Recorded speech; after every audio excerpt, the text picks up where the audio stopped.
Hello and welcome. This is the first of a series of videos exploring Shakespeare's great history play, Henry IV, Part 1. Now, this is a particularly brilliant play to study because the structure is stunning, the language is stunning, and the characters are stunning. And it is these three aspects of Shakespeare's form and style that will probably form the foundation of your analysis of the play in any exam. But even if you're just a general Shakespeare nerd, it's such a fantastically well-crafted play that it's difficult not to be impressed when you encounter it. For the purposes of this video, I will assume that you're already somewhat familiar with the plot and the characters. If you don't feel up to snuff, feel free to pause here, use the link in the description below to get yourself up to speed. This video is intended to introduce some of the frameworks that will underpin your study of the play. We're going to be looking at what foil characters are, then we're going to explore the question of honor and the question of leadership. And so those are the three topics, the three subpoints that you probably want to put down in your notebook if you are taking notes. So let's start with foil characters.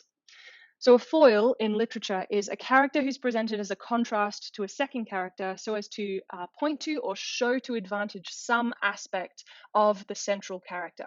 This literary term was named after an old jewelry making technique where you would set a gem in a foil base to enhance its shine so it becomes a bit more reflective. So in a narrative or a drama in this case, a foil is a character who contrasts with another character in order to better highlight or differentiate certain qualities of the protagonist, the central character. Let's look at a couple of examples. Cinderella is a really easy one to see. Cinderella is our protagonist and she's contrasted by the ugly stepsisters. It's their selfishness and other undesirable characteristics that make Cinderella that much more attractive. Another one that you might recognize is in the Toy Story films, Woody's character, who is essentially our protagonist, Woody's character is offset by Buzz. And lastly, Harry Potter, he's a particularly interesting one because he has several foils throughout the series, and they might include Draco Malfoy initially, Neville Longbottom is also one, and of course Voldemort, each of these characters serve to contrast a variety of character traits and experiences that Harry possesses, which then enhance or highlight his choices and his attributes. So foil characters, they might not be exact opposites, but there will be some kind of juxtaposition generated that highlights the actions or the choices or the attributes of the central character. In Henry IV, we have four essential characters that you need to know about. There's King Henry, for whom the play is named. There's also Prince Hal, who's also called Henry or Plantagenet, who is his son, and he's the protagonist, he's the main character. Then there's Hotspur, who's also called Henry Percy, or just simply Percy, who is a nobleman from the Percy family whose rebellion against King Henry forms the political plotline in this play. And lastly, there's Sir John Falstaff, who's a slovenly, overweight, drunken thief, and he's a friend of Hal, and it's their comedic subplot that runs parallel to the grand political drama that's happening between the nobility. So the protagonist, Prince Hal, he has two main foil characters, one in the political plot and one in the comedic plot. That's Falstaff in the comedic plot and Hotspur in the political plot. And their beliefs and actions, they serve to reflect and enhance the prince's characteristics as he develops into the man who will take over from his father. So you can imagine the audience is sitting on the edge of their seats wondering, what kind of king will Hal become? Will he follow in the footsteps of his father, or having observed and learned from the actions and perspectives of Falstaff and Hotspur, will he be better? Will he be a better king? So now that we understand what foils are and how foil characters work, let's look at the two of the central questions Shakespeare uses these characters to address. The first is the question of honor. Let's do a little bit of a thought experiment. Say there's a 7-Eleven around the corner from your house. Someone has set out a bunch of Mars bars in a display on the counter, but while they did that, they miscounted the number of bars. They think they put out 20. Actually, they put out 21. You come in and you shoplift a Mars bar from the display. Here's the question. What has happened to your honor? Is there any reality to the crime you've just committed? No one knows it's gone. No one's going to be punished. Have you somehow tarnished yourself by taking this bar, even though there will never be a punishment as a result of it? When we boil it all down, this is the question of honor. What is it? Is it a real tangible thing that can be tarnished or damaged? Is it something to strive for at all costs, even at cost to your life? Or is honor really just a social contract, a social construct, something that we've all agreed upon, but doesn't really actually exist? This concept of honour is woven throughout the dramatic action of Henry IV. From the very start, Henry IV, the king, his ascension to the throne was a dishonourable act in the eyes of Shakespeare's contemporaries, essentially because it violated something called the divine right of kings. It was King Richard II who was the natural heir to the crown. He was not a good king, and his cousin Henry IV took the throne from him with the help of various noble houses. So the current King Henry, when we meet him at the very beginning, he's what we call a usurper. He lacks the legitimacy of a man who was born to be king. And then we see through some of his interactions that he has some abuse of privilege, he has some lack of compassion. As a leader, it sort of sets him up as a somewhat dishonorable king, someone who we don't necessarily respect. And it raises the question, what does it actually mean to rule honorably? Throughout the play, Falstaff will have one idea, Hotspur will have another, and Prince Hal, having observed and learned from both, will have a third. Hotspur's concept of honour is chivalrous. It mimics the attitudes of the medieval world, but it's from a time that's past and therefore a bit out of place with Shakespeare's contemporary philosophy. Hotspur is courageous to a fault. He's driven entirely by the old heroic desire for immortal glory. He's idealistic and brave. Even the king acknowledges he is a son who is the theme of honour's tongue, meaning honour just can't talk about anything apart from Hotspur. He's so great. But Hotspur, he will not suffer rivals. He's someone who has to be top of the charts. He has to win. He has to have victory, or else he does not have honor. So for Hotspur, honor means winning. It means surpassing everyone else. It means being the greatest and having the most. So Hotspur is the man for whom honor is everything, and he's willing to die for it. Falstaff is a contrast to him. He's a man who questions the value of honor and treats it as if it's a mere convention. It's just a word, and he places self-preservation above honor. Prince Hal must move between these two poles to develop his own sense of honor in a way that redeems himself as a legitimate king. You see, King Henry has neither the legitimacy nor the character or honor to rule England. Prince Hal, however, is technically the son of a king. And so the question that the audience has is, will he be able to develop the character and honor of a king as well as simply the birthright? The next question we have that's developed from these three men is the question of leadership. Shakespeare was writing in a period of European history that marked a transition from the Middle Ages, so that's covering the 15th and the 16th centuries, and it was characterized by an effort to revive and surpass the ideas and achievements of classical antiquity. In other words, key thinkers like Shakespeare were looking back on the ideas, the politics, the art, and the achievements of classical antiquity in Roman Greece, and were seeking to revive those ideas and build upon them. One of the main ideas that you will always be able to go back to is something called humanism. And this is the most characteristic value of the Renaissance. It's quite complex. It pulls together a bunch of interlocking elements. The first is a belief in man as a proper focus of study. It also espouses the equal and inherent dignity of all human beings, and it emphasizes a concern for humans in relation to the world. In other words, it thinks that all people are important and interesting. All people are worthy of time, energy, and respect, and it's worthwhile spending time figuring out what motivates people and how they can live most fully in the world.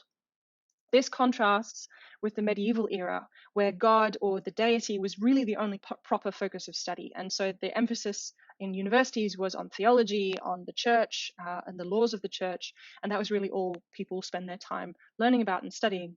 During the Renaissance, which is Shakespeare's time, philosophers like Plato, who was an ancient Greek philosopher, they moved once more into the center of contemporary interest and study. It was their ideas from way back in ancient Greece and Rome that had great influence over the big thinkers in the Elizabethan era when Shakespeare was writing. And importantly, these thoughts started to destabilize the popular theory of the great chain of being from which the divine right of kings gathered its support. People had started to question whether being a ruler was something you were born into or if it was a job anyone could do, theoretically. This forms an important foundation to the central questions of the play, particularly questions of leadership and primogeniture, which is that tradition of inheritance through the eldest son. The centrality of humanism, though, we need to remember that that doesn't mean that this is an atheistic age or one that isn't interested in ideas of God and the deity. In fact, it's sort of the opposite. The Renaissance thinkers believed that man was something of interest and something that was valuable to study because God had created him in his image and had given him what they call the spark of the divine, or the ability to create, the ability to think, the ability to be in the world as God is to man in some way. So we're here in the middle of the Renaissance. Shakespeare's getting all excited about the ideas being discussed in his educated circles. He's particularly excited about an ancient philosopher he's heard about called Plato, and everyone started reading Plato's theories again, and people think his ideas are hot stuff, so Shakespeare decides to embed elements of Plato's ideas into his play Henry IV to help him explore the question of leadership, i.e., what makes a person a good leader. Now, using this reading of the play, the three men, Hal, Hotspur, and Falstaff, they subtly embody part of the soul as articulated by this great ancient Greek philosopher Plato. Plato believed that every human soul possesses three aspects. This tripartite or three-part soul is composed of, number one, the rational or logical aspect, which is called logos, which seeks truth and is swayed by facts and arguments.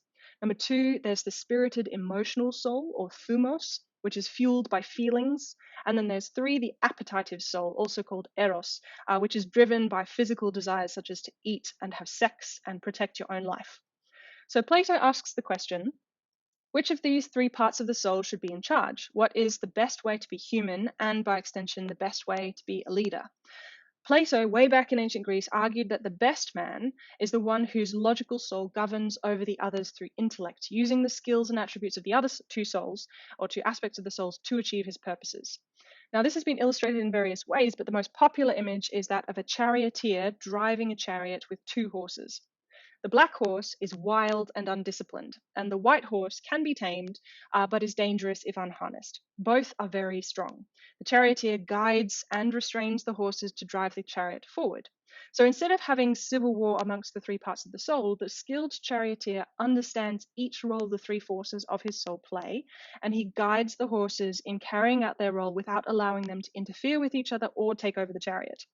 He achieves harmony amongst the elements and channels all his energies towards his goals. Achieving this harmony of the soul, Plato argues, is a precursor to tackling any other endeavor in life.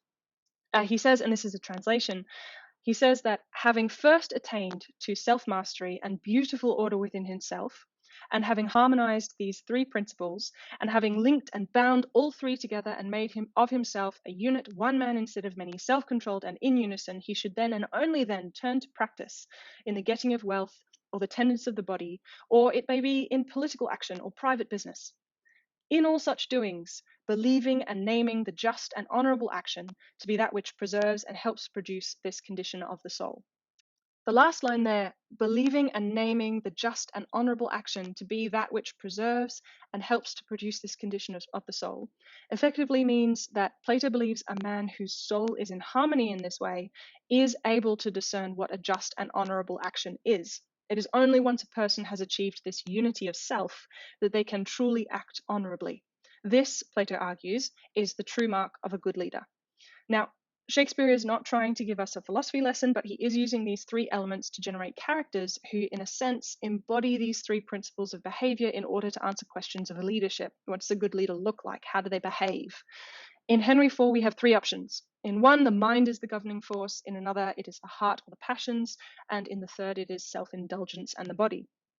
Of course, the three characters are more complicated than that. Humans are more complicated than that. They aren't just simple representations of Plato's tripartite soul, but Plato's theory is an extremely helpful framework from which to analyze the play. In these three men, Shakespeare is giving us three models of how to be a leader, or rather two versions of how not to be a leader and one example to emulate.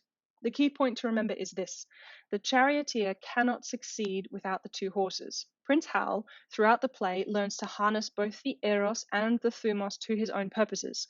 While Falstaff and Hotspur serve as foils to Prince Hal, they also serve as models or lessons to him. As he interacts with him, it's as if he's in the classroom. He's learning how to steer the horses by watching these two men. Additionally, each aspect of Plato's tripartite soul was associated with a level of class in society. The eros, or appetitive soul, was associated with the common people, the workers, people who were thought to be governed by their needs and desires, but not really capable of much more. And it might be the most primitive of the three elements, but perhaps in a way, Shakespeare is elevating the common folk here because he makes them an essential part of the human soul and an essential part of society to consider if Prince Hal is to be a good leader. Hal must understand the common man if he is to be a good king. And that's partly an element of Renaissance humanism coming through here, where we see that all of mankind is worthy of an interest and respect. The thumos, or the spirited soul, was associated with the warrior class, or what Shakespeare might call true nobility. Notice that Shakespeare doesn't consider everyone in the royal court to belong to this warrior nobility. When Hotspur is reporting to King Henry in Act 1, Scene 3 about refusing to give over his prisoners, he describes a foppish, effete nobleman who's perfumed like a milliner.